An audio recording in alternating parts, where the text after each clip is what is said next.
I am noting for the record that they are absent and that I will have the council entertain a motion to appoint a chair to start the meeting. Councilmember Morrissey, I'd like to entertain a motion to appoint you as the chair, as the mayor pro tem to chair the meeting. Second. All in favor? Aye. Aye. All right. Thank you. Please take over. All righty, thank you. So we'll officially gavel this meeting to order. Would you all please stand and join me in the Pledge of Allegiance? I pledge allegiance to the flag of the United States of America and to the republic for which it stands, one nation, under God, indivisible, with liberty and justice for all. Thank you. And as is customary, I'll remind us all of our guiding principles in all of our actions this evening. Are we raising the bar? Are we honoring the past but not living in the past? Are we building positive connections with our community and outside partners? And is this decision-making process building a diverse, equitable, and inclusive community? Before we get to our agenda, I know that the mayor had asked in his absence for us to read our most recent press release that was dated March 3rd. The city has been informed that the Saints Car Club annual event, The Cruise, that has been hosted annually on the downtown waterfront has been canceled. The event organizers state that they cannot meet the city's safety requirements related to the road closure. The event holder's request is to allow cars to leave freely throughout the event while thousands of pedestrians are on the streets. As our neighbors in Gig Harbor experienced in 2024, as well as other incidents nationally have demonstrated, that combining moving vehicles and pedestrian traffic presents serious public safety concerns and can result in injury if not adequately addressed. Conversations with the city's insurance provider have affirmed the city's concerns are valid, that vehicle and pedestrian interactions need to be avoided during public events. Solutions have been offered by the city during multiple meetings with the event holder to mitigate these risks, but unfortunately, a satisfactory resolution to these safety concerns could not be reached. While the city is saddened by the loss of this fabulous event, it is our paramount duty to protect and provide for the safety of our community. It is the hope of the city leadership to have additional conversations with the event organizers with the goal of continuing to host this popular annual event in Port Orchard. Port Orchard Mayor Rob Putansu, quote, "This is a very unfortunate outcome. However, the city's paramount duty is to provide for the safety of our residents and visitors. Allowing potentially unsafe conditions during public events is not a risk the taxpayers of Port Orchard and visitors should be asked to accept." End of our press release. Additional note here, please note that the Saints Car Club has not submitted their application and no denial has been made. I'll also say in the mayor's absence this evening and filling in on those shoes as a representative council, we would like to hear anybody who has testimony on that during public comment today, but we want you to know that is the administration's decision. And while council is here to have that and provide counsel to the mayor, that's the mayor and the administration's decision. So with that, let's move into the rest of the agenda this evening. And that would be item number 2, approval of our agenda. Councilmember Rose Pepe. Mayor Pro Tem, I would like to make a change to the consent agenda. You're going to make it easy on me tonight. Okay, go ahead. Item H, excusal of Councilmember Diener for personal reasons. No, that's a good one. Thank you, sir. We'll add item H to consent agenda, excusing Councilmember Diener for his absence this evening and why I get to sit in this chair instead of him as he is sick. And I did talk to him earlier. Do I hear a second? Second. Second by Councilmember Trenary. I'll call for a vote on that amendment. All those in favor say aye. Aye. All those approve, nay. And the motion carries unanimously. Are there any additional changes to this evening's agenda? Councilmember Rose Pepe. Mayor Pro Tem Tem, I would like to move to the approval of the agenda as amended. Thank you. Thank you. We have a motion from Councilmember Rosa Pepe Second. and a second from Councilmember Benton. Any discussion? Hearing none, I'll call for the question. All those in favor of approving the agenda as amended, please say aye. Aye. Aye. All those opposed, nay. The motion carries unanimously. Thank you. That does bring us to item number 3, our first of 2 citizen comment periods. We will invite anybody up to the stand here. Our lovely city clerk, Ms. Wallace, will have the light running for you there. You will get 3 minutes when you're in green. That's when your 3 minutes have started. Is it 30 seconds at yellow? 1 minute at yellow? And your time will be ended when the light turns red. Please, when you approach the dais, identify yourself so that you can be recognized.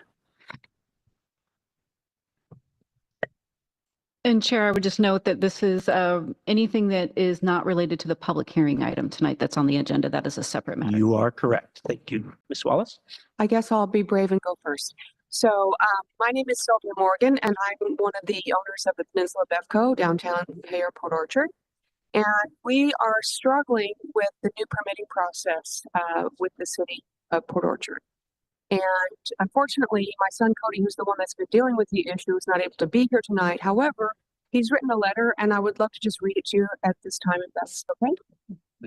So a little background on the project. We have recently started renting the space next door to us that used to be Crow's Curiosities with the intention of opening a banquet room so that we can serve large groups, because we get a lot of requests for large groups. And the only structural thing we really need to do is cut a hole in a non-weight bearing wall so that customers and servers can flow freely back and forth. Similarly to what we did when we opened Bevco originally, we cut the same type of a hole. We don't need to do any plumbing or electrical or anything major, just cut a hole in the wall. That's all we wanted to do. And so now I'd just like to read to you Cody's comments, if you will. So he's written a letter, dear council members, I am of the opinion that our Department of Community Development process is broken. I do not blame the employees there. I think they are great people. Rather, I blame the system that is in place. My position is based on my recent experiences compared to my past experiences with the Department of Community Development in Port Orchard. I would like to highlight the severity of the problem by using some facts. In my 7 years of owning a business in Port Orchard, I've only spoken at one other city council meeting back in 2019. When we first started doing commercial tenant improvements here, there was actually inspectors to talk to. They actually visited you in person and answered questions. If there were problems with your application, permit, or inspections, they would call you. When reviewing a project, they would visit the actual site. It never took more than 2 months to get a permit approved, and it was usually closer to 1 month. Comparing this previous experience to the one now, I would rate the current process as an F. Here are some of the facts to back up that rating. 1, I was told to apply online, only to find out 2 weeks later that I have done the wrong permit because the one I needed wasn't even available online. They had missed that one. Number 2, no one at the community development could answer any of my permit questions, or even if what I wanted to do would be allowed, because they hired a private consultant to review all of the applications. I was not allowed to have the contact info for the private consultant to ask them the questions either. No phone calls or emails were allowed. Therefore, it's been 3 months since I first applied. I haven't had one question answered to date. I don't know if the project will be allowed under the code or not, and I can't move forward with any direction. If this were 5 years ago, I believe we would have already completed the project. We were required to hire an architect for this project, and he would reflect these sentiments as well. My recommendation is to go away from the private consultant and hire 2 or 3 inspectors that can actually work in their community to get things done. You are risking the financial stability of your local business community as well as I'm sure many other projects. If that's not possible, would we be allowed to hire our own inspector who would put their stamp of approval and assure that we had done everything that meets the codes for this project? Thank you. Thank you, sir. Thank you. Anybody else for public comment? I'm Teresa Fox from Shorewood Drive in Bremerton, and I'm here to talk about the Saints Car Cruise. So you outlined the permit process and where you guys are at with that. I will say that my reading of the code says that the city clerk's office shall bring forth the application to the city council for approval when the event requires a city street or state highway closure. So my understanding is that you guys are the body that would approve that special event permit. Incorrect? Well, okay. At any rate, since the event seems to be held up in preliminary discussions with the city and the cruise, I would recommend that the city council get involved in this stage and get the process unstuck. On the surface, it seems that disallowing vehicle departures is no big deal, but in actuality, it is. That's an incorrect assumption. So the reasons that is an incorrect assumption is because a few people need to be able to leave the event during the event. Elderly people who own the cars that participate in the event, they might have health problems. They might not be able to stay all day because they're disabled. Other folks travel specifically from across the state to this particular car show because of the beautiful location. They also come to support the Saints Car Club, and they might have to travel a long distance and it takes time, so they don't want to stay all day long. The city municipal code hasn't changed. What has changed this year is city staff's interpretation of the application of the code. The mayor emailed me that the cruise can't meet the city's safety requirements. He also said that there is no specific code requirement, but that it's common sense for no longer allowing vehicle departures during this event because of what you mentioned, terrorist activities, other situations. There's no hard data to support that. Vehicle departures can be safely accommodated by using staff escorts and high visibility clothing, radios, and printing on entrance materials that vehicles must be escorted out by staff, or there's other methods. The track record of this event speaks for itself. No incidents have occurred in decades. The cruises has their own liability policy for insurance purposes. When you guys are considering risk, consider the failure to issue a must-issue permit under the people's reserved right to public assembly and the liability that you guys are going to face from a multi-million-dollar lawsuit against the city or against public servants individually if you don't approve the permit. So again, I would encourage the Saints Car Club to pursue their permit with you guys and get a denial, take it all the way to the Supreme Court if necessary, because you really can do this event safely and still allow vehicle departures, in my opinion. So I would encourage you guys to work with the Saints and keep this thing going for the benefit of the citizens and also for your downtown small businesses. Thank you. Thanks, Teresa. Thank you, Thank Ms. you. Fox. Anybody else for public comment? Dan? Good evening, City Council and Pro Tem Mayor. My name is Van Valist. I'm actually been in the business in this community since 1968. I was approached in 1987 to see if the city would welcome an event that we called the cruise. And that was 38 years ago. In that time, there has never been an injury or even close to being an injury, period. The participants are pretty much self-policing. We don't allow any type of misbehavior. And again, I mean, you look at what's transpired in Port Orchard at this event. It's been billed as Kitsap County's largest one-day festival. It promotes a sense of civic pride. More importantly, today, it creates unity at a time where unity is sorely needed. There's so much division. This is something that brings the entire community together. And the community supports this.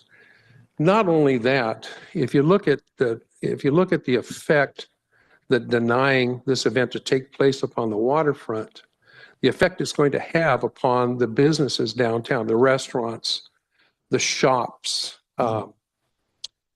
which generates tax revenue, which I think we all know where that goes. To you guys.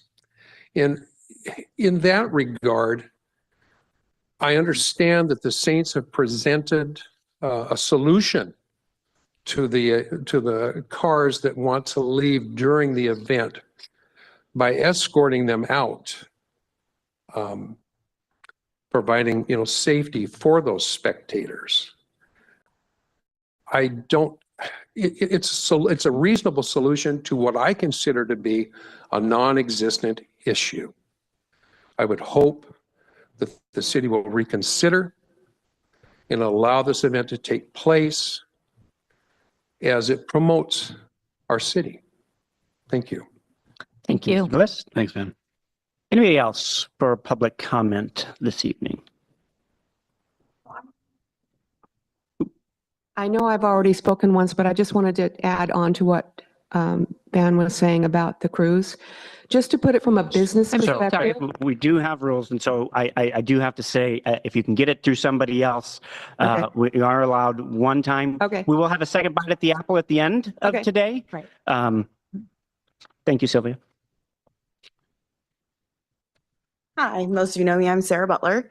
I am here just on behalf of Speaking of Downtown. I am on the Port Orchard Waterfront Alliance, which was previously known as Port Orchard Bay Street Association, and I handle the beautification project of it. And my goal is to make this like when I grew up. I've lived here my whole life. I've gone to the cruise for the past 20 years. I am struggling right now to understand how we cannot come to a compromise on this situation. It builds, like Van mentioned, it builds community aspect. It brings in, for those businesses down there, we're struggling. And that's another thing to discuss is the whole permit situation. It's very difficult for our downtown Bay Street clients or people that are wanting to move in. I'm a realtor. I see it all the time. They're trying to do their permits, and the city makes it so difficult to want to have our town to grow, and it doesn't seem like it's behind it, to be honest with you. And this event serves thousands of people, thousands from all over the place. It brings that revenue. Our downtown is dying. There's only so many of us that can build it back up, and we really need to pull together and come for this event specifically because it brings in that revenue that our downtown merchants absolutely need. That's all I wanted to say. Thank you, Ms. Butler. Thank you. Anyone else for public comment, please come forward and identify yourself.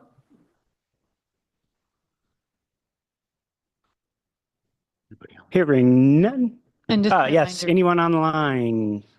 Clerk we would Wallace. just ask that they would raise their hand. Yeah, if okay, they would like. thank you. If anyone online would like to give public testimony or citizen comment period, please raise your hand. And for phone numbers, that's a *8. Thank To you. raise your- I'm not good at this. I don't know that.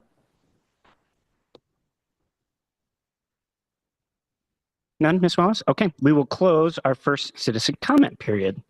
Thank you. Next up is item number 4, consent agenda. Councilmember Teneri. Mayor Pro Temp, I'd like to approve the consent agenda as written or as amended. Thank you. We have a motion from Councilmember Teneri Second. and a second from Councilmember Rosapepe. Any discussion on consent agenda? Hearing none, I'll call for the question. All those in favor, please say aye. Aye. All those opposed, please say nay. The motion carries unanimously. We have no presentation this evening, but we do have a public hearing. So this is Director Bond. I believe this is you. An ordinance adopting a new section 20.182.075 to the Port Orchard Municipal Code, adding a new definition for bedroom to POMC 20.184.010, and adjusting the park impact fee schedule. Director Bond. Yes, good evening, council members, and I believe I heard Mayor Pro Tem. I think that's what we're going with this evening. Well, I'm going to fly with it. All right. In 2023, the state legislature passed 2 bills addressing housing that require changes to the city's park impact fee rate structure and to the municipal code. One bill, Senate Bill 5258, includes a provision codified in RCW 8202060 that requires that impact fees reflect the proportionate amount of new housing units based on square footage, the number of bedrooms, or trips generated in the case of traffic impact fees. The other new law that was passed was part of House Bill 1337 concerning accessory dwelling units. This bill required that cities may not charge impact fees on the construction of new ADUs that is greater than 50% of the impact fee that would have been charged on the principal unit. The city's Department of Community Development prepared an analysis of the alternative methods available under the law and provided proposed language creating a new Port Orchard Municipal Code section 20.182075 and adding a new definition to Port Orchard Municipal Code section 20.184010 to address the recommended methods and to ensure that the fees assessed ADUs comply with the law. The alternatives were reviewed by the City Council at the February 18th, 2024 work study meeting, at which time the City Council asked that an ordinance utilizing the per bedroom approach be brought forward for consideration. As written, the ordinance would set the park impact fee at $1,616.73 per bedroom, as recommended in the department's analysis. The proposed ordinance would take effect 5 days after publication, as is standard practice, but the new fee rate wouldn't take effect until July 1st, 2025, to allow the department time to update its form, permitting system, website, and other materials. The rate study and fee alternative comparison is attached in your packet, and up to this point, I have not received any written comments via email, and so to my knowledge, we have not received comments yet, and the recommendation is to open a public hearing on the proposed ordinance. And then we can have discussion under the business. Okie doke. As I understand this, Ms. Archer, I just gavel in our public hearing. It's not a motion of the council. Correct. Correct. Thank you. So here we go. We're going to call this public hearing open. Anybody wishing to address City Council and be part of the public hearing, please come up to the dais. And just a reminder, there is a sign up sheet. So if you want to have them come up now or call them by name, you can do that as well. Okay. I believe the 3 people that were on this list were from earlier. You could call them anyway. If there's anyone online who's wishing to comment on our public hearing, please raise your hand. And when you call in, you said *6, Ms. Archer? Star 8. Star 8. *8, thank you. You see none, Ms. Wallace? Nope. Okay. Nobody else wishing to come? We will close this public hearing. That concludes our public hearings for this evening. Next up on our agenda are business items 7A. Adoption of an ordinance adopting a new section 20.182.075 to the Port Orchard Municipal Code, adding a new definition for bedroom to POMC 20.184.010, and adjusting the park impact fee schedule. Director Bond, would you have any more to add to this before City Council takes action this evening? Nothing more to add other than a recommendation to approve the ordinance as presented. Thank you, Director Bond. Do I hear a motion? Councilmember Warden.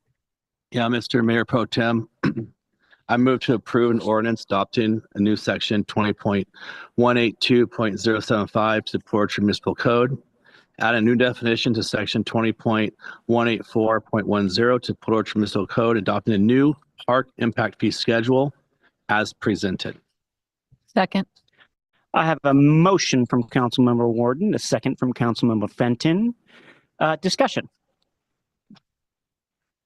Councilmember Chang. I appreciate that this is not the most straightforward resolution because it's doing at least a couple things. And I agree and understand with what it's trying to do, which is changing the way that we calculate park impact fees and the ceiling on ADU fees. I think that makes perfect sense. I also read, I think this was a very well-written report from staff, and there were certain things that did concern me. For example, a part of the fiscal impact was saying that the proposed ordinance is designed to ensure that new revenues come in at the same levels as intended through the previous rate schedule. So under this new framework, housing units with more bedrooms than average would pay slightly more, while units with fewer bedrooms would pay less. Total revenue is not expected to change. And I know it's hard to predict what the revenue is going to be because we don't know how many permits we're getting in 2025. But what I was wondering about is if we took the number of permits that we got for 2024 And we applied the new rates that are on page 82. I think it's on page 2. Yep. It's page 79. I wasn't sure that we would get the same results. And my concern is only that with the new park impact fee rate schedule, we would bring in less, of course, than it would if it was changed. So what I did, which is on the sheet that I provided, is I plugged in what figures we had. We know the number of single family dwelling units, and we know the bedrooms in these single family dwelling units. So what I did was I first of all, averaged the last 4 years. I don't know if you can find the page. It's the handout that I brought. Anyway, oh, okay. All right. So in the bold lines on the left is information that I got from Nick. Thank you, Nick. And it's what we know, because we know how many bedrooms each of these houses have. We do not know how many bedrooms the multifamily have. So we permit them by apartment units, whether it's a single up to 3 bedrooms. So what I did was I averaged the units for the years that we had, and then I compared them at the current rate, the amount we would get, which is about 176,000. No, I'm misreading that, 1.7 million, excuse me. Then I multiply that against the 4-year rates and then the 2-year rates just to see what the comparison would be. One thing that I noticed, and this is actually a question for Nick that you can answer easily, is that the table does not seem to have a rate for 6-bedroom houses. So in the case of the exercise here, I just applied the 5-bedroom house rate. And I know that we've only had an average of 3.5 6-bedroom houses over the last 4 years, but it did exist. So I thought that's interesting. That's not actually on the rate sheet. So the proposed rate that's being provided would actually come up short about 17,000. And then I thought, well, 17,000, if you divide that by each unit that we're talking about, single family dwelling house of 272. Are you following? Am I too fast? Okay. Let me know if I'm not making sense. So while that's not a great deal, that's like maybe $50 per house. 17,000 divided by 272.5. So I was wondering if there might be a rate that might better bring in revenues similar to what we've received, and that might be the 2-year totals. So I'm actually proposing that we go with a different rate per bedroom, not the 1616 that was proposed for 4 years, but another rate, maybe a slightly higher rate. And I don't know if those rates, Nick, that are presented, are those the only choices that we have? No, you had 7 alternatives in the analysis that I provided you, and there are, I believe there were 4 different alternatives under the per bedroom approach. So I think that the 2 that you've presented here are probably the best 2, and I think the 2-year average is probably pretty close to the trend that we're likely to see going into the future. I also think that this is, we are essentially scaling our existing fee structure into this new fee structure using per bedrooms. And so I think actually erring on the side of charging less, not more, is probably safer just in terms of potential challenges to the calculation. I think we're less than 1/10 of 1%, according to your math here, from this thing being equal. And this table also doesn't include any multifamily units. So this is only the single family unit. So there's a whole multifamily component for which we do not have the per bedroom data for the construction over the last few years without actually going through each plan and counting bedrooms, which is a huge time intensive process. So I think that erring on the lower side is less controversial potentially, but I think either one is safe for you to use. I think both of them scale. It's just is using a different set of averages. According to my math, it's actually 1% and not less than 1/10 of 1%. And I did wonder about the apartments because I know we don't have the figures, but I was thinking if you look at a new apartment, and I probably should have called a couple up, we could probably extrapolate that 80% of them are 2 bedroom, 1 bedroom and singles, and maybe 20% are 3 bedrooms. I know that's a huge assumption. Given that the rates for the studio 1 and 2 bedrooms are lower than the current rate of like, I think it's 45.85. I think that the rates that we would bring in for apartments would also be a lot lower. And I couldn't do the math because we didn't have the figures, but extrapolating from that, I'm wondering like how comfortable is the council with like a 1% drop or maybe a 5% drop? So I might just correct your quick math there if I'm looking at this right. It's 1.7 million that we bring in. Yes. That 1% at 17,000, I think is accurate. Is not. 10% would be 170, 1% 17. It makes it pretty quick and easy. Yeah, It's still just a little lower than that. You're doing it off the hip. Yep.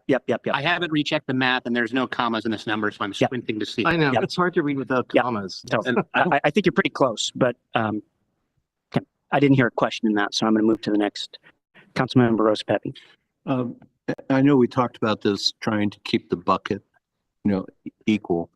And while I agree with you, Fred, that, we may be having a shortage at, some point in time. I believe that when we were briefed on this, we were going to say, hey, we're going to take a look at this over time because we can adjust this as we go. It's not one bite of the apple and we're done.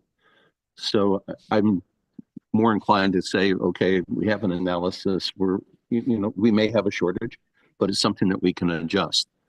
So as opposed to going back and restudying and holding this up. So that's my 2 cents. Thank you. Councilmember Ward. I also don't think, do you expect any more multifamily to be put up? I think we're pretty much. There's a Built few out. projects that I thought might be dying on the vine that seem to have some life, maybe.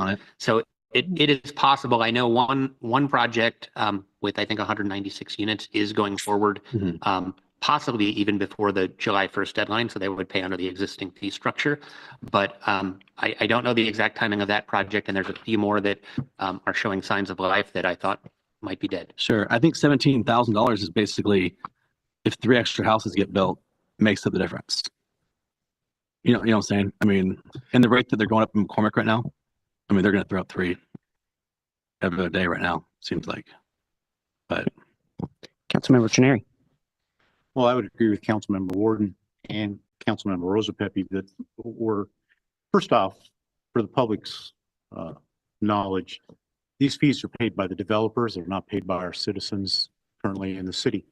They're not really, in my position, I don't really look at it as revenue because as development comes and goes, increases and decreases, these are the fees we're going to get. We were looking at this as an initial starting point and a change only because of what the state requires us to do at this point. And so we were trying to make it as consistent and as even as it's been in the past. Because we have a sunset on this essentially, where we can go back and we can look at these fees down the road a couple of years and readjust if necessary, I believe that this is the best way to go. And I'll be voting in approval of this. Anybody else? Because I get the last bite at the apple. Oh, you do or I do? I can't give it until at the end. Okay, no, I'd just like to add that I know the 1% is very low, and I didn't know if that was worth bringing up, except 1% is the amount that we vote every year on the property tax for the city. It is something that we do increase because we can. And so I'm just concerned about the hit that the park impact fee will take. So I will be voting against this resolution as presented. Perfect. No other discussion? Because I'm going to give my 2 cents before I call for the question. So I too am going to be in favor of the way we did this. I don't want to add, even at $50, any more money to the cost of development. If you talk with the Kitsap Builders Association, it costs more than $113,000 in Kitsap County today before you buy one piece of wood or put any shovel in the ground. And we already have a housing shortage. So even at $50, I don't want to move forward with making it any pricier for our developers, because that is in turn going to get turned over to the people buying a house here in our city. So I am going to be in favor of this motion.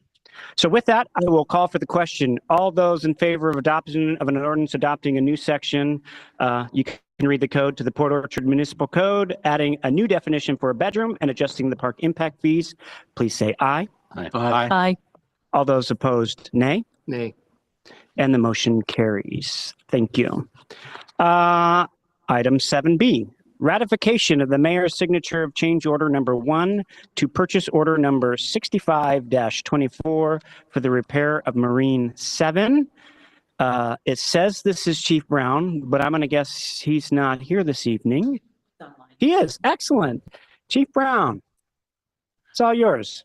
Hello, let me get to that. I'm sorry, I'm recovering from norovirus, so I'm a little bit behind. If I can get zoomed up here.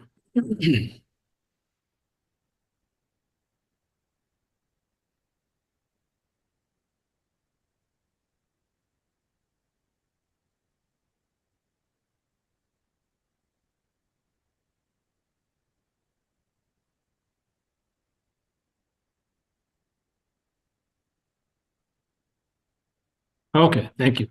On December 12th, 2024, the police department received approval to repair its vessel Marine 7. Safe Boats International, the original manufacturer of the vessel, was contracted following the city's procurement process. Repairs are necessary to ensure the vessel remain fully operational and to provide for safe and efficient law enforcement and search and rescue functions. The original cost for the repairs totaled $27,151.92. In mid-January, the police department was advised by Safe Boats that during the repair process, an additional area concern was found.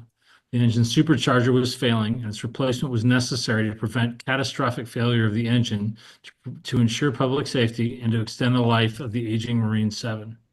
A quote for additional repair was requested on February 14, 2025, and the cost for this repair totaled $10,134.34.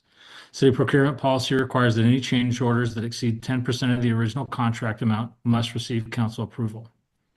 So staff recommends the city council authorize the mayor to approve change order number 1 to purchase order number 065-24 for the repair of Marine 7 to increase the total repair cost by $10,134.35 for a total cost of $37,286.27 with the applicable taxes included.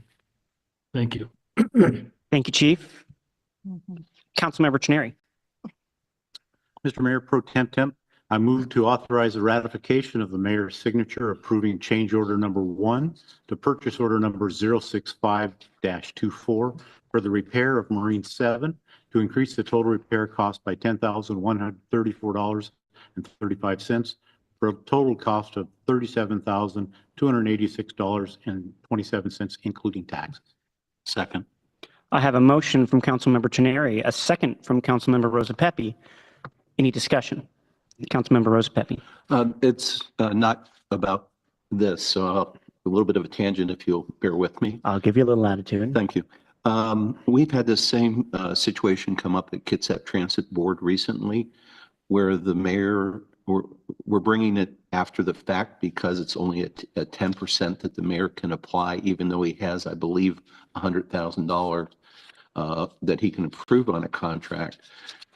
I'm certainly not saying we need to address that tonight, but I think on some of these smaller issues, we may need to take a look at our municipal code and whether we want to change that. So we're not trying to do things after the fact and it looks a little, I don't mean to use the word shifty, but it looks a little bit underhanded a little bit. So just food for thought if we could kind of pass that down the road, Charlie. I hope I was able to say that, that you were able to capture that.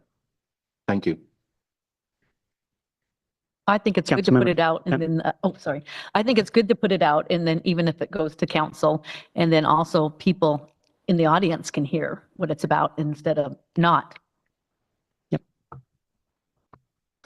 Okay, because I believe it's the percentage of change that's causing this issue, not the dollar amount. And so it would absolutely require our ratification. So hearing no other discussion, you're voting on the ratification of the mayor's signature of change order number 1 to purchase order number 65-24 for the repair of Marine 7. All those in favor, please say aye.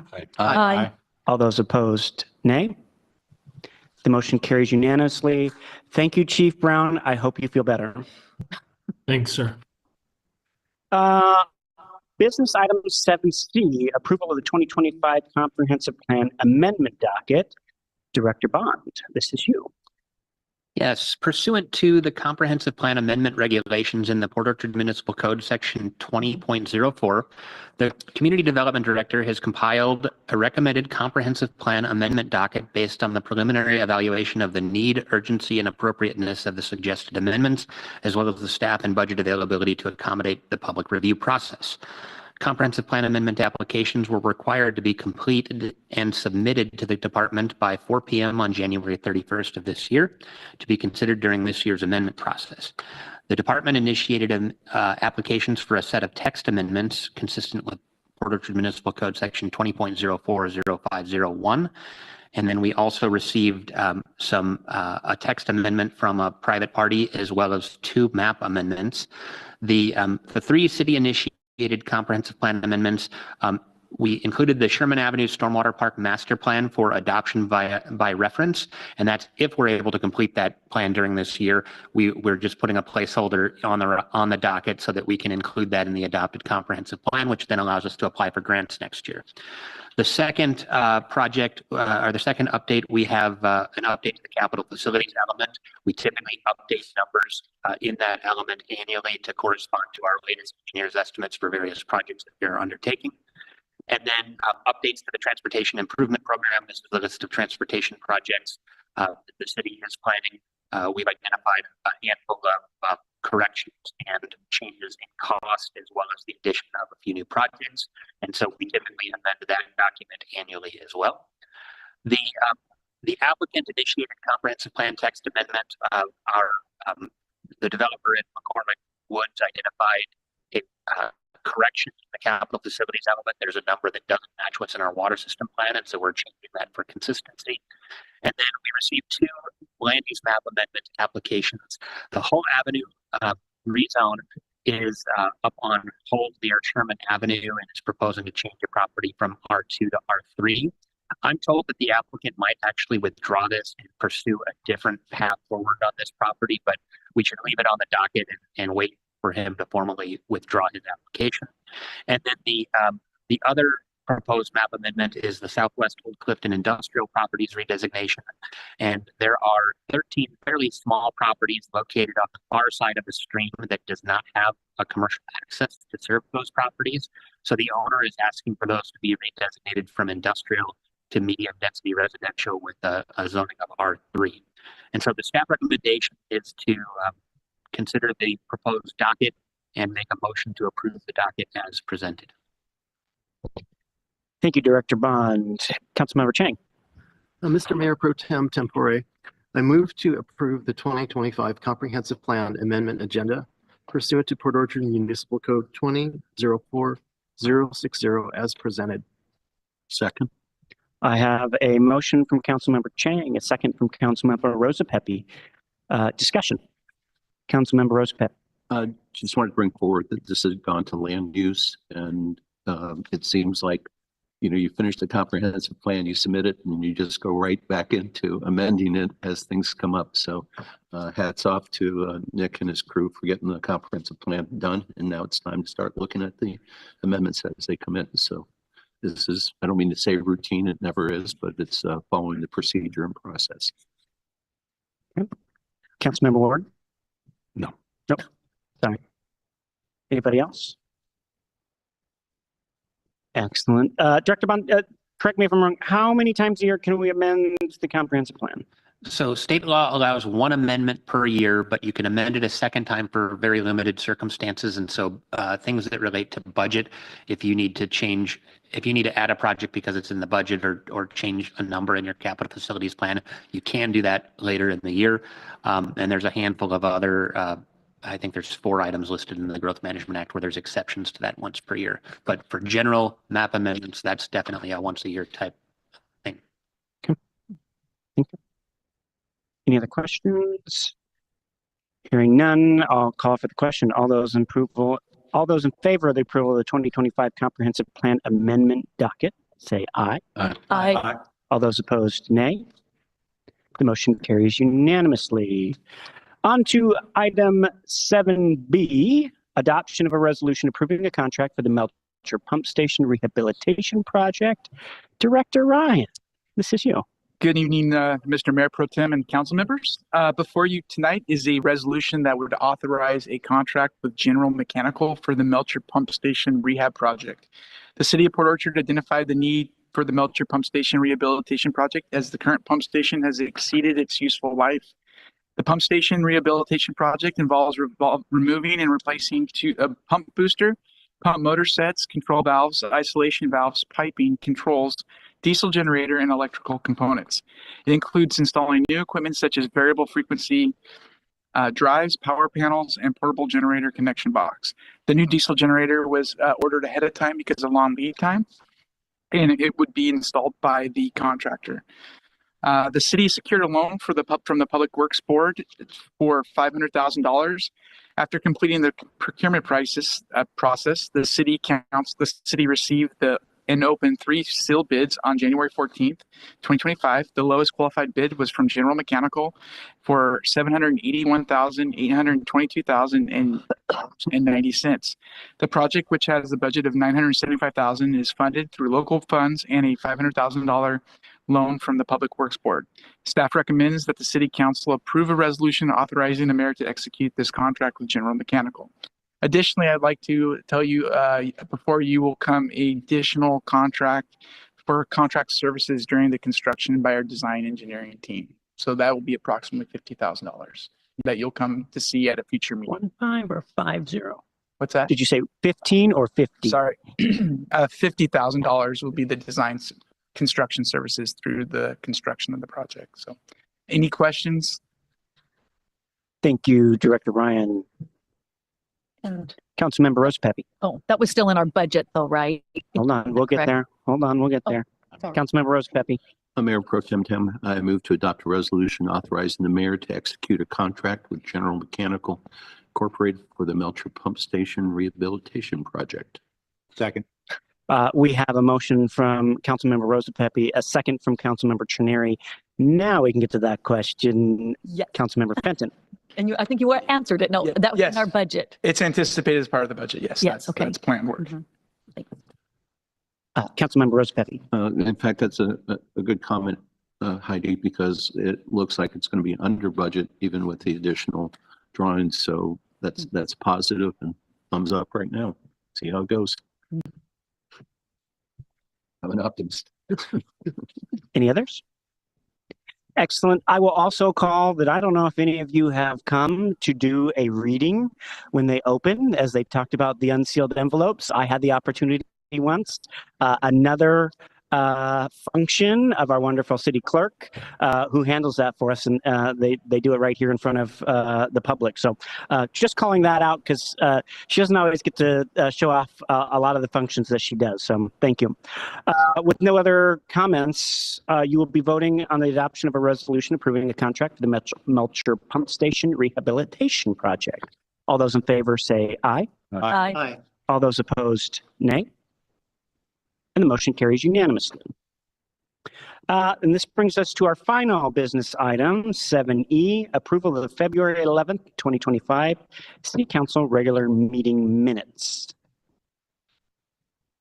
Councilmember Rosepepe. Move to approve the minutes as presented. Second. I have a motion from Councilmember Rosepepe, a second from Councilmember Trenary. Don't you all jump at this tonight like we normally do. Make it hard on me. Thank you. With my head. All those in favor say, do we want any questions or comments? No, usually somebody sitting in that seat would say that we're going to have one abstention. Oh, No, who wasn't at the meeting. That's why it's on. okay. I don't have that right in front of me. Who's the abstention this evening? I believe that was Eric. I looked at that. Hang on a minute. Let me get to that. Was that when you were in Arizona? Could be. Yes. While Rose Peppy is looking at that, I'll make a comment. Okay, go for it. We don't normally have people in the audience. So it looks like we just vote yes or no on a lot of things. We actually asked a lot of questions throughout the weekend and all day yesterday and whatnot to get a better understanding of what we're dealing with. So just so people understand that. Thank you, Councilmember Ward. Yeah. And it was Councilmember Wharton that was absent. Thank you. So we'll have one abstention from this one. We'll still have a quorum to be able to answer. So all those in favor, please say aye. Aye. Aye. All those opposed, nay. And one abstention. That shall pass. We have no discussion items this evening. Reports of council committees. I know we've had a couple just over the last 2 days. Top of my list here shows Economic Development and Tourism, which I had to be absent for yesterday. So thank you to Councilmember Chang for filling in my stead. Do you have a report for us? Yes, we just had a few items. The first one was the Kitsap Economic Development Alliance had an industrial land survey. It's over 100 pages, but we got the executive summary of 18 pages. It was basically saying that we don't have enough industrial land in the area. It did talk about the Navy being a very, what's a good word?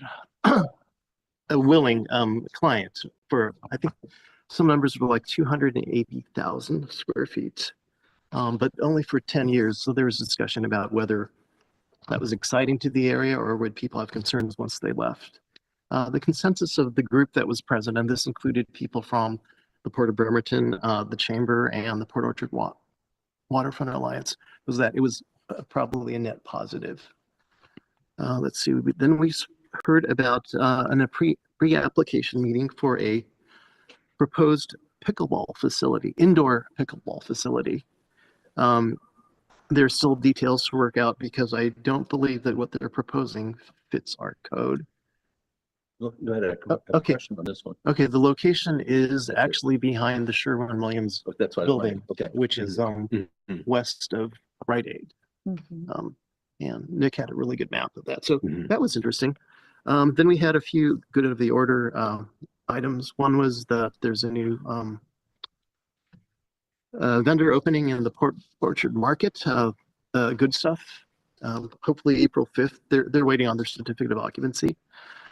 There was the desire to bring the cabaret license discussion to economic development and tourism. We understand, though, that at least DCD is not able to address it until July, unless another department wants to step in and address it with us. And then we had a very brief discussion on, there was a mention of Granicus software that you can sign up for different email lists now, including any agendas for different committee meetings. And then the last item was just a very brief discussion about the cruise issue, which none of the decision makers were at our meeting. So we just sort of listened to some of the concerns and believe that it would be brought up at tonight's meeting. Okay. Thank you, Councilmember Chang. I believe there was a meeting earlier this evening for the Utilities Committee. There was, and I'd like to, I'm not going to steal Dennis's thunder. It was a very positive meeting, and there was a lot of good information about the projects. It was a project overview. So I'm going to let Dennis do a lot of the updating. And I'll leave it at that if that's okay with the members, because I think it was all positive, everything we heard tonight. So I think when we get around to Dennis, then let him go. All right. I do have an outside one to comment on when you get to outside agencies. Yep. And Finance Committee meets next week. Transportation, did you guys give a report? Did you guys meet last month? 2 weeks. We meet in 2 weeks, and yes, we did. But did you already have one from the last one? Okay, perfect. I didn't remember when that did. Same with land use. Okay, so I think we're good. And then it looks like we've added coffee with council here. Do we have any updates from the last coffee with council or a summary we want to provide here this evening? I didn't bring a summary with me, but I didn't expect that. First time for it, but it was for sure our busiest coffee with council that we've had to date. After last month, it's kind of hit and miss. Some months you have 3 or 4 people, and some months like yesterday or this last weekend, you had 14, 15, 16 people show up and numerous different questions and whatnot. And it was terrific. So, variety of questions, far different than we usually have, but it was worth it. Excellent. Okay. Outside well, before you say, you want to go to council? Actually, Eric sent out an update that was forwarded from Brandy. So it was, you received it? Yeah. Yes. I didn't see it. It was very comprehensive. I know you said that. No, it was very comprehensive. And again, some items are city related or county related For sure. or not. And so getting them pointed in the right direction. Yeah, exactly. I mean, we have questions for transit related, right? And people think that some people feel that transit isn't really city related, but we sit on transit boards. So I feel it is city related. If we sit on a board for something, we must be a representative for that. So I have no problem listening to questions like that. So, yeah. Excellent. And for those who haven't been, Coffee with Council is the first Saturday of each month at the Mercantile. Yep. At the back of Josephine's there, you'll get a different set of 3 council members because we don't want to create a quorum each first Saturday there. And you can bring any and all comments and questions to your city council. We try and make it more approachable. Outside agencies, Councilmember Rosepeppy. I just want to bring up from Kitsap Transit, we had a long discussion concerning the modes of transportation supporting the World Cup next year, primarily with ferry and even bus transportation. So next year's going to be here faster than we think. And I know that economic development's looking at the impact on FIFA, and the rest of the county is, and they're expecting quite a economic, what would you say? Boom from it. So more information to follow, but it's very interesting listening to this right now. Everybody's preparing for it. Yeah, that was it. Councilmember I have a question for him, and then I have an item. Yep. And the question is, was there anything related to Port Orchard specifically? I know they're talking about the south facility, but that's not in the city limits. Is it the south end maintenance facility? It's over by Retzel, and it's a discussion about how to use the facility and what do they need to do to the facility to upgrade it, both for fueling and for storage. Also, Kitsap Transit continues to look at electric vehicles, and so upgrading the facility to be able to handle that. Okay. It's right now the issue is twofold. One is design and the other is funding. Okay. This is on Retzel behind Red Dog, so we're Yes. Okay. Yep. Near Mile Hill. Yep. Okay. Former Red Water. Okay. Okay. I know it is. And you had another I outside agency? to mention that I attended a KCR Kitsap Community Resources meeting remotely. And as you know, they are an organization that handle lots of different programs. It's actually really hard to describe what their mission is, except they do help generally lower income and the homeless. They talked about there's Mills Crossing, which is in Bremerton. It's a project there. It's there. But they did talk about generally they had lots of requests for rental assistance and they were not able to meet it. So it's kind of exciting that I know the city has talked about putting some of our 1440 funds, I think it's 1440 or 1404, into rental assistance with KCR administrating. So this is something that hopefully we'll hear more about soon. Okay, thank you. Any other outside agency reports? Hearing none, We got item number 10, the report of the mayor. The report of the mayor is that the mayor is not here. So there won't be any of that. Report of our department heads. I'm going to do one a little different. I'd like to start this evening with our friends on Zoom. How about Chief Brown? Yeah, thank you. Actually, we have completed the second step to our accreditation process, and we're waiting on our on-site. It's a pretty big deal for us. As many of you know, that I work with our WASPIC, which is the Washington Association of Sheriffs and Police Chiefs, to assist agencies across the state. So this is our first reaccreditation after our initial 4 years ago, and we are on track. So I wanted to give a shout out to Deputy Chief Andy Brandon, who is our accreditation manager, and we will have our on-site next week, and I don't anticipate any problems. So I want to give him full credit for making sure that we stayed accredited, which is a big deal. Thank you. Excellent. Thank you, Chief. Any other directors online this evening? Director Crocker. I am here. Yes, sir. Excellent. First, I just wanted to ask the council, let the council know I sent out an email later this afternoon, evening, regarding the conclusion of our 2023 audit with the State Auditor's Office. This was a fantastic audit. Again, another clean year, which means that they did not find a finding, there was no management letter issued, and nor were there any exit items. So we had the triple effect of having a complete audit, and they were very impressed. They were a great group to work with, and so very pleased at another year of a clean audit and what that means for the city of Port Orchard. So appreciate all the hard work of the finance team as well as other departments who, we work to have strong internal controls and policies in place to follow, and that then we allow the SAO to come in and test all those things. So it's a great results again for the city. So happy to report that tonight. Thank you, Director Crocker. Thank you. Any other directors online this evening? Ms. Wallace. Okay. You have a comment? Just a comment. I think to a certain degree that Noah was understating the audit results.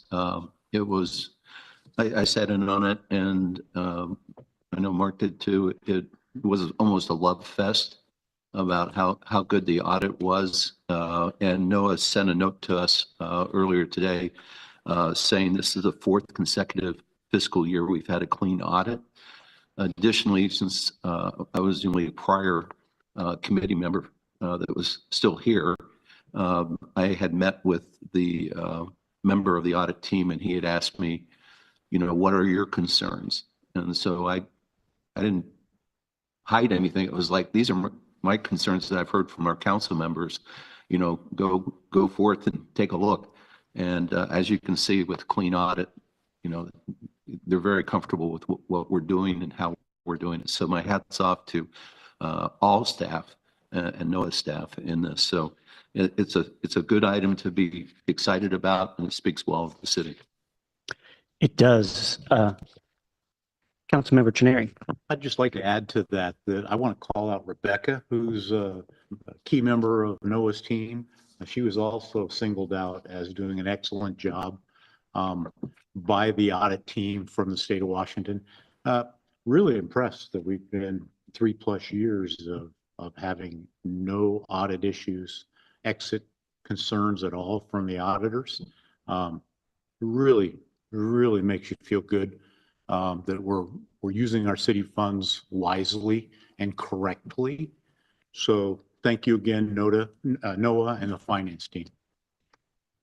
Yeah, and I'll just pile on, being in banking most of my career, audits I am very familiar with, and it does take everyone from Noah's team to people who aren't even in finance that have to be trained, because you fill out an expense report, you go on a training, there's so many different things that's impacted. So it takes a whole team. So I know Noah shares that with the rest of the directors as well, because it takes an entire city and all 100 and I know it's just under 110 employees that we have. So thank you all for your great work.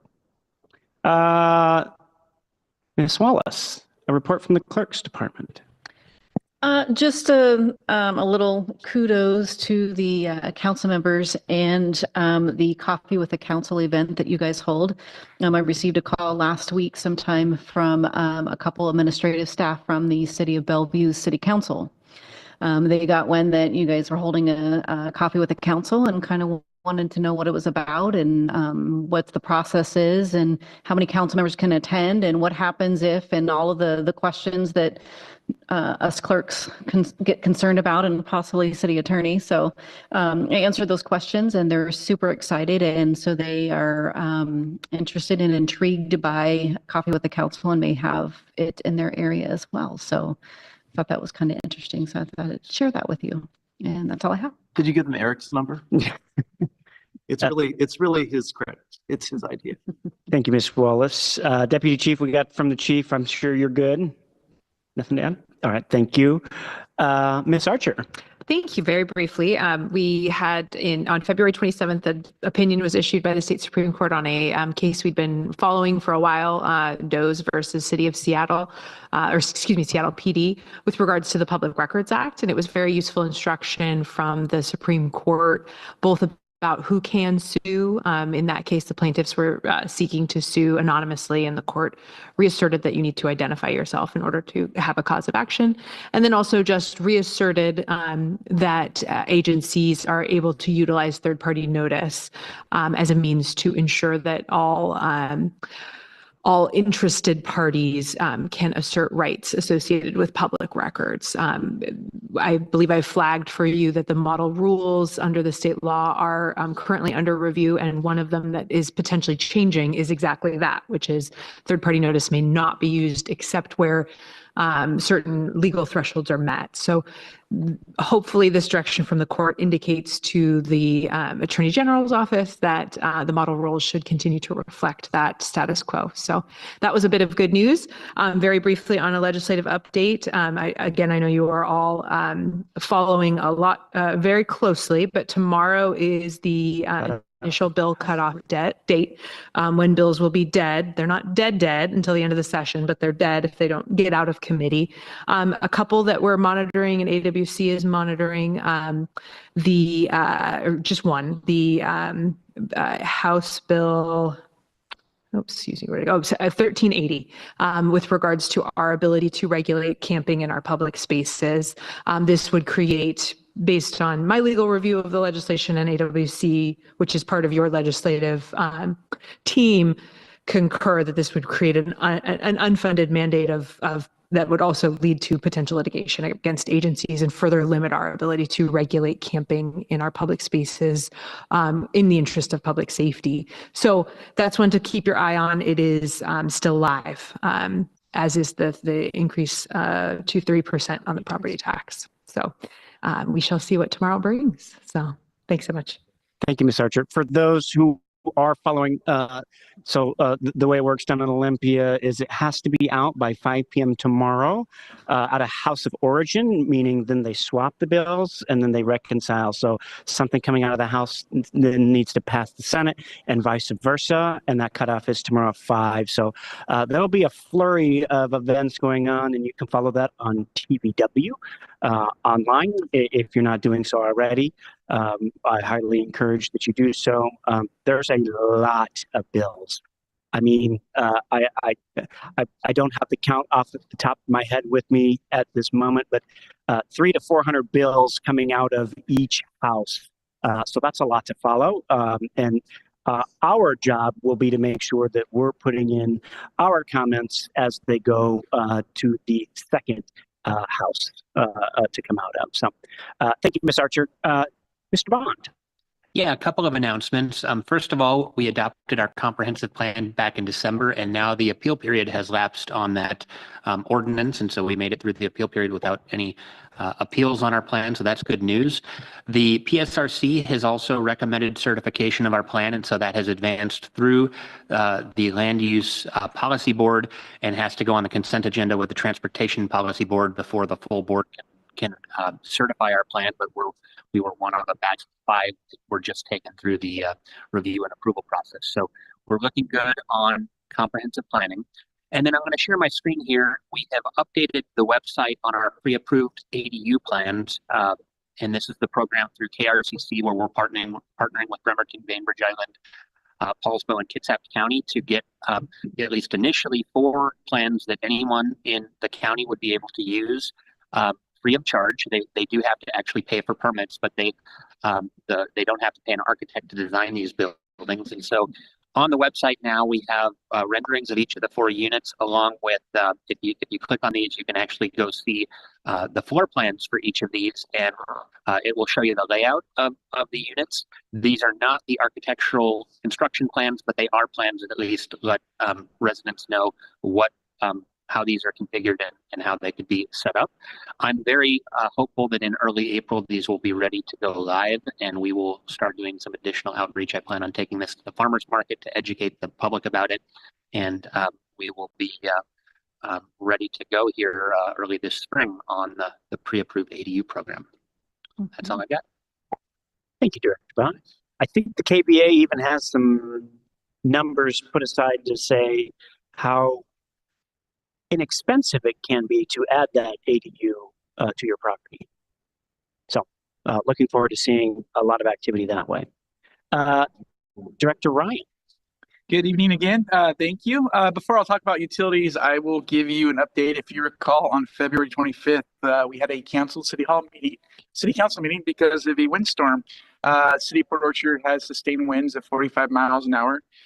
During the storm, both public work crews and police department were out in the mix from the early morning hours to address significant challenges posed by the power outages and the debris that was coming down on the roads. Storm knocked out power to all of our sewer stations and all of our well facilities. So every well, every sewer pump station in the city of Port Orchard was running on diesel generators for, in some cases, over 30 hours. So crews constantly were tending the tanks all through the night. We have crews staffed. I will bring this up because we'll talk about the Marina pump station in a moment, and that was round the clock, constant, everything going on there with the bypass pumping. We didn't lose a drop of anything, and our reservoirs were full. We were able to provide water to all of our customers. I do want to report that we did activate the EOC, the Emergency Operations Center. Chief Brown was the chief of the EOC. Deputy Chief was also present, and then we had a few other supporting staff. Worked closely with coordination with Emergency Services Dispatch, also with Puget Sound Energy. Current updates, we offered assistance if there was areas that they were inaccessible, debris clearance. That was well coordinated. There was things that came out of it that we see room where we could grow. We did recognize that this was a one-day event. If it was a multi-day event, we need to plan bigger. So it was a good exercise and all. And I'm happy to report our only incident that was reported from staff throughout the city was we lost the mirror on one of our trucks from a falling tree limb. So that's a good event for us. So I will go ahead and share my screen and talk about just our utilities. I'm just going to focus briefly on the Marina pump station, if I can pull it up. And so I reported tonight that the pump station it's not working for me. So maybe it is. While you're looking for that. Oh, yep. I just wanted to add that a couple of us live in the same community, and our community out in the McCormick area, that side of town, wanted to thank your staff for all the hard work. It was really appreciated getting all the branches off the road and all that jazz. So thank you very much. It's appreciated. I will for sure pass that on. Yeah. I appreciate that. And McCormick was they were significantly hit. Old Clifton had multiple trees hung up in power lines, snap power lines. There was limited access. In the EOC, we were reporting that back to emergency dispatch. So staff is always prepared to support PSE if they had to go in there, if there was life, medical, any kind of emergency. We would have coordinated with them on how to get people out of there if it came to it. So I lost my computer. I'm not sure what happened. It must be updating, but I did report tonight that the Marina lift station, we just finished our 17th month of construction. So I signed the recent pay estimate and it said 70% complete. So that's a big milestone for us. We are bringing that online. It's not complete, but we will go off of bypass, and that pump station will be operation anticipating in this coming June. So we're still marching towards the September completion for the project. We don't see any delays. That's a big milestone, and there's some great pictures. We're going to get them up on our website. That just kind of shows what the infrastructure down there and how significant it is for a city like Port Orchard. So things are moving well, and there's some design factors that we're going to share in that as well. As far as all you see now is a generator out there. There's a green screen going in front of that that's going to hide that in plain sight. There's some decorative artistic siding that's going on the pump station itself that's going to tie in with the future plans for the plaza and the community event center. So we'll get those pictures updated for everybody to see. So thank you. Thanks. Oh, can I share that? Thank you. I had something I wanted to share with council at last meeting. And this is just, we had exhibits that we were going to print for you, and I apologize, I forgot about this one. So this is the same design that you've seen for Bethel. This is Salmonberry to Blueberry. This is just the right-of-way plan. So this is the next phase that the city's right-of-way agent will start negotiating with property owners. What you see in the red is the actual right-of-way that we will have to purchase. What you see in green is the temporary right-of-way that during construction we'll have to have access to that property. So I wanted to make you aware because the city will start that process. The city's right-of-way agent will start that process. Consultant. What's that? Consultant. Contractor. It's contractor. It's part of the professional services contract with our consultant, which is there are two Patricks. Okay. It's the Shea Carjul. So they contract with the right-of-way agent, and then they'll start that process. Dennis, a question on that. So that's the Blueberry is that one's going to get done first? No, this is the entire project. It's just broken up because it's a roll plot. So it's the whole project, and you should see here in the exhibit. But green, we're going to turn it back to the owners after construction, but there's grading, there's matching, paving a parking lot.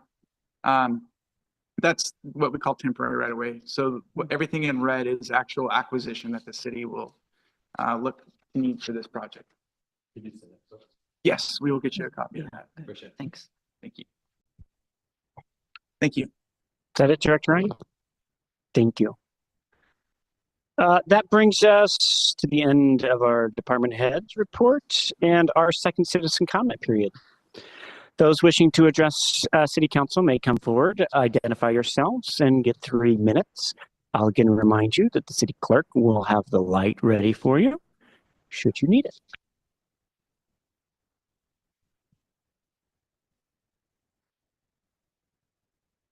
Hi, my name is Tawny Cowan, and I run a Facebook group called Port Orchard Politics. The goal of why I started that is because I want to get our community involved. So I love the Coffee with Council. I'm going to try to get more people out to all these events that you're doing. I might show up and ask you guys questions. I do have my press pass, and I want to get as much information about what you guys do to our citizens so that they can become more involved, so you can hear more from them. You know, I mean, a lot of people are like me. We vote and then we go about our lives and then we don't do anything, you know, until it's time to vote again. But I feel like it's more important to just start getting people involved. We have a good community, and I just kind of want to bring people together. Instead of there being a friction of a right or a left, Port Orchard's just Port Orchard. We're everybody, right? And so I just wanted to introduce myself, tell you guys about the Facebook group. We are developing a nice sandbox so you can come and people can talk to you, and we're not going to let it be a shouting match or anything like that, you know, just kind of have some respectful dialogue. But also I'm interested in learning, you know, what a council member does and what your job is going to do. And so I might try to get meetings with you guys and try to find out what you do so I can bring it to the citizens so that people can be more civically involved. And so anyway, I just wanted to tell you guys about it. It's Port Orchard Politics on Facebook. Thank you, Tony. Thank you. Anyone else wishing to address City Council may approach. Ms. Morgan. Hi, Sylvia Morgan again. I just wanted to tag onto something that some other community members expressed regarding the cruise car show and the loss of that event this year.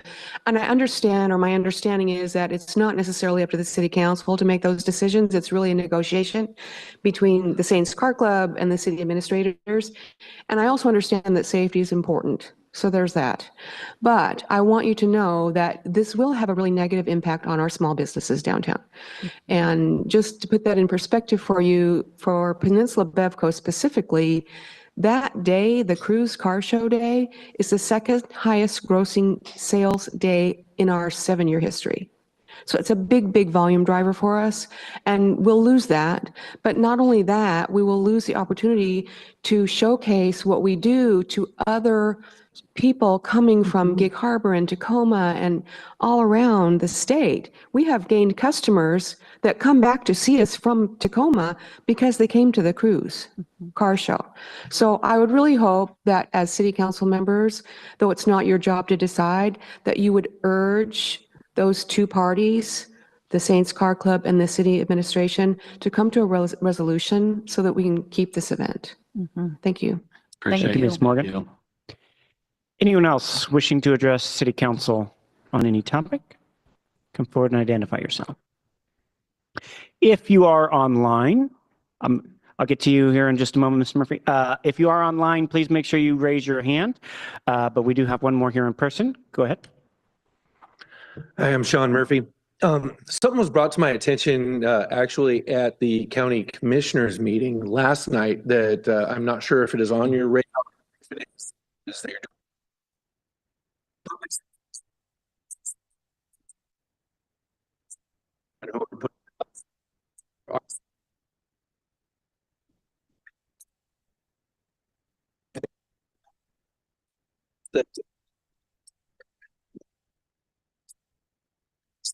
Firearm down and it will not shoot itself. Unfortunately, right now that Sig Sauer is having an issue there, and I know our county is looking at replacing its sidearms for the protection of our officers and our citizens.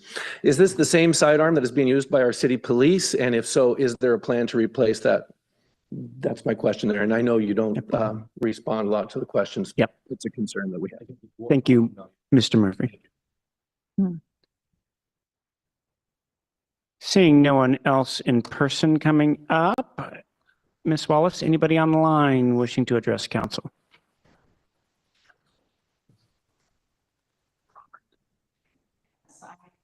Just allow Robert to speak.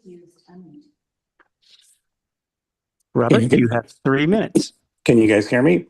We can. Thank you. Okay, good. It's always awkward on the Zoom. Anyway, first off, I'd just like to thank Mayor Pro Tem Tim for speaking up about the impact fees. Actually, I always find it a little disingenuous when people suggest that is paid by developers, when ultimately that does get passed on to the consumer and adds to the cost of construction and housing costs. So I appreciate you recognizing that. It's kind of important that gets said. Going back to the park impact fee, not so much the switch. I think the switch seems pretty straightforward. However, I am curious, since we've implemented the park impact fee, how is that being used and where are the percentages of that going? How much is being used for personnel to maintain the parks? How much is being used to maintain and update the parks we have? And how much of that is being allocated for new construction? That is my question on the park impact fees. And that's all I had. Thank you. Thank you, Robert. I'm going to assume, because I know this in community, that's Robert McGee, just making sure we get that for clarity. Thank you. Yep, sorry about that. That's all right. I'll email reply. Anyone else online raising their hand wishing to address City Council this evening? Hearing none, I'm going to close the second citizen comment period. Good at the order. Councilmember Fenton. Yeah, for our economic development and tourism, I did forget, I wanted to kind of piggyback just on that. I did ask a question about having city council be in on the meetings coming up, the new ones for cruise. We don't have a vote on it, but like I was in the dark. I didn't know anything. until social media came out. And I think it is important for us to be involved in that.